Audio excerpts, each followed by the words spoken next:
Okay, so I'm going to take you through the typical Linux command line tools for managing your network.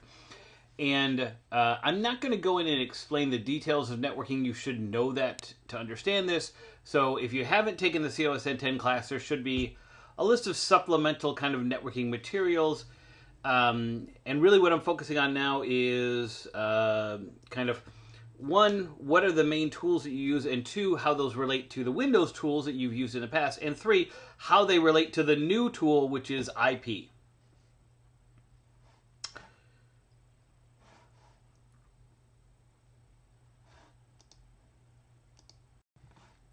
Okay, so the number one tool you use in Linux networking is Ifconfig, right? And you can see this gives you very similar information to what ipconfig gives you in Windows, but not exactly the same. So the first thing is you have the name of the interface. Every interface has an automatically generated name. You can name it yourself, but that gets complicated. So the default name on most Ubuntu installations is going to be ENS33. Then you have the flags. The most important one is that this is up, right? If you don't have this up flag, that means that that interface has been brought down, which you can do through Ifconfig, and we will in a little bit. You can do the same thing in Windows if you go to device management and disable the device. This is the size of the packets that it generates, and this is the IPv4 information, the address that this device has, the network mask, that is the subnet, right, that it's on, and then the broadcast address. Then you have the IPv6 information. Then you have the hardware, the layer 2 information, right, including the MAC address. This kind of tells you how many packets have been sent, received, dropped, that kind of thing. We don't really look at that, but if you look here and you see like a bajillion dropped packets, that's an indication there might be some kind of issue. I also want to point out that it shows you the loopback address, right? This is always going to have the internet address of 127.0.0.1 that refers to yourself. This is a software address, so this is for testing purposes. There's no physical device attached to it.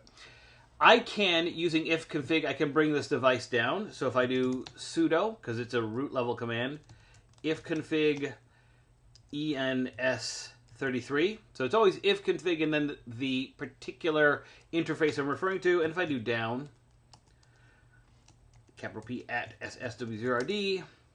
And now if I check my interfaces, notice it's not listed anymore because it's down. By default, it doesn't list down interfaces. If I want to see all the interfaces, I can add the -A option. And now we see it, and notice now it does not have the up flag, and notice also it does not have any IP information. I can use the up option to bring it back up. And now if we look, we see it's up and it has that same IP address and all is right with the world.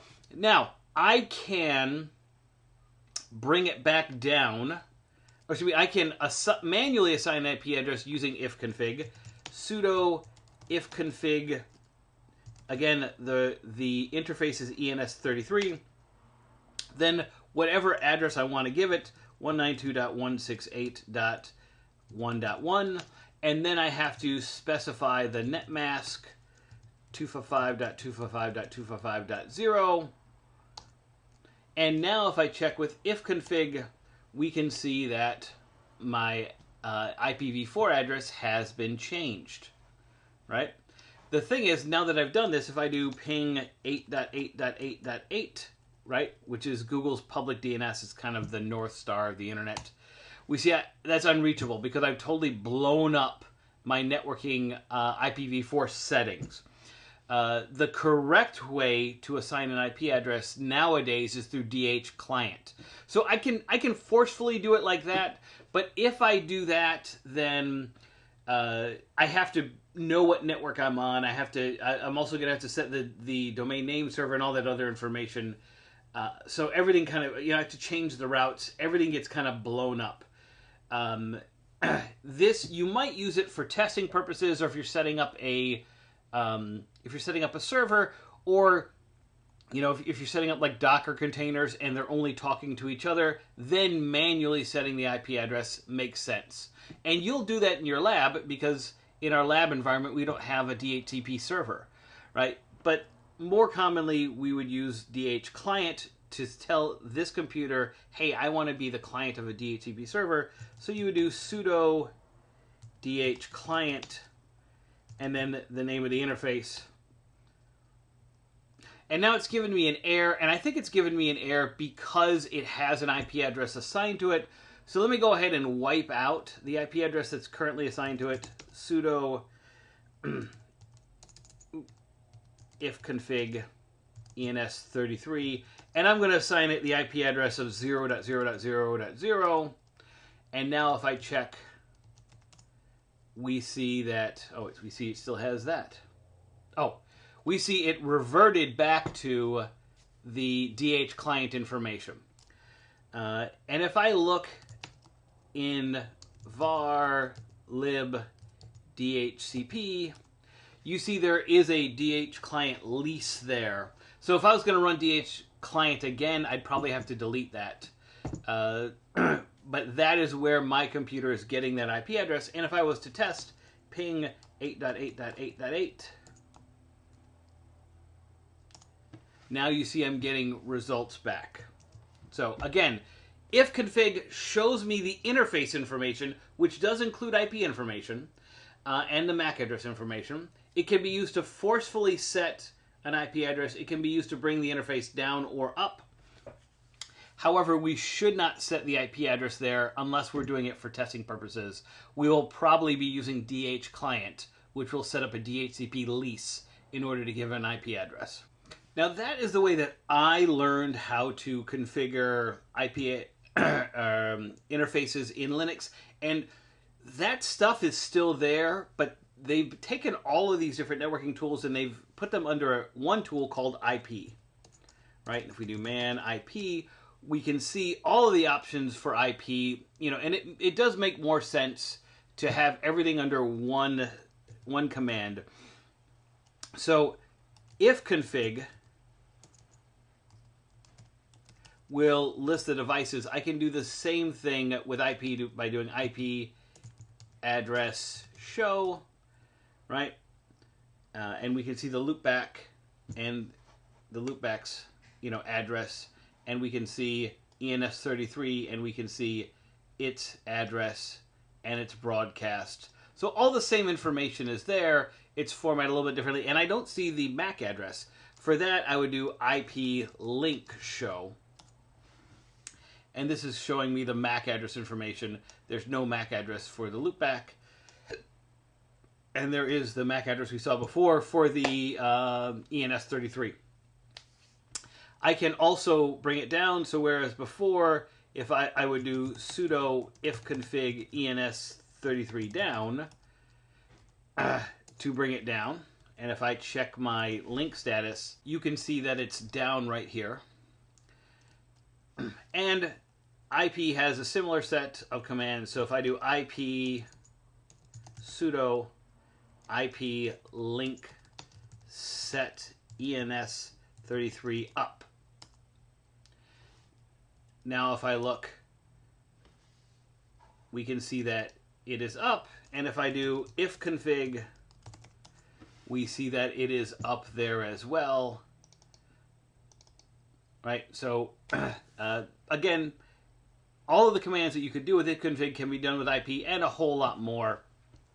If I wanted to manually set the IP address, you would use IP address add 192.168.1.1 device ENS33. I'm not going to do that because we're, you know, I'd have no reason to blow that up right now. But there's an equivalent command for everything that we want to do. Hopefully that makes sense. Another common command line tool that we might use is ARP. Now ARP can do two things. ARP can allow us to look at the address resolution protocol table, and it can allow us to add or delete entries. Actually, you don't really add things very often, but you might want to check it. So just like in Windows, if you type ARP, in Linux it will show you, and this is a little messed up because of that it's going past 80 characters. But the address, and in this case the address is just gateway, right? That refers to the IP address of the gateway, right? The hardware type, it's Ethernet. The hardware address, right, that we've learned, that is the MAC address of the gateway. Flags, mask, and then the interface that's talking to it is ENS33. A little bit hard to read because it's cascading down. I can get the same information with IP by doing IP. Now, IP doesn't use ARP. It calls it neighbor. And the reason for that is ARP is a specific protocol. It is what's most commonly used, but that could be replaced with a new neighbor protocol later on. And if I do show, it will show me the neighbors. So it says, okay, this is the IP address, right? Learned from this device, and that is the MAC address of that device, of that gateway. And this tells you that it's stale. It means I learned it at some point in time, but I don't know that that's still true, right? So again, I'm not going to get into the details of ARP and how you add and delete addresses. If you want to know how to do that, you could do man ARP, and then search for add and learn how to add entries. Or you could do man IP and search for the neighbor and look at all the options that come up with the neighbor table. But again, I'm not going to get into all that, and you certainly don't need to know it for the rest of this class. The last command that we're going to take a look at is route. So if you run the route command, it shows you the routing table for this Linux machine. Now, our routing table is very simple because we only have one interface and it only sends things to the gateway. There's nothing else on our local network. So you see default right here, gateway 000. If it doesn't match these other addresses, then this is where it sends it, right, to the gateway. If it matches 172.16.44, that's our local network, then we are going to send it directly to them because they're going to be on our local network. Everything else, this is, for any message that's link local, that's IPv6 stuff, that's for translation purposes. Anything else, anything that's going anywhere else is going to go to our gateway. That's all that our routing table says. If we had multiple interfaces, this would be a more interesting routing table, right? Because we might have different pathways out of our particular machine. I can see the same information using the IP command with IP route show. And again, it shows me this. And this is our actual gateway address. That's the gateway that it gets sent to. Whereas this one just says the word gateway. This one actually shows me, yeah, this is where I'm sending it. And this is interesting. I didn't realize, so this also has a 169.254, which probably is this link local, right? So this is showing me the actual IP address. Link local is probably a shortcut for saying this. So you get more and better information using IP route show. The correct way to do things nowadays is use the IP command, but Ifconfig, route, and ARP are all still supported, and they probably always will be because it's really easy to make shortcuts and aliases so that it just calls the IP interface. But IP can also do a lot more, some of which we'll get to in this in our labs. Some of it we won't get to. If you have any questions, let me know.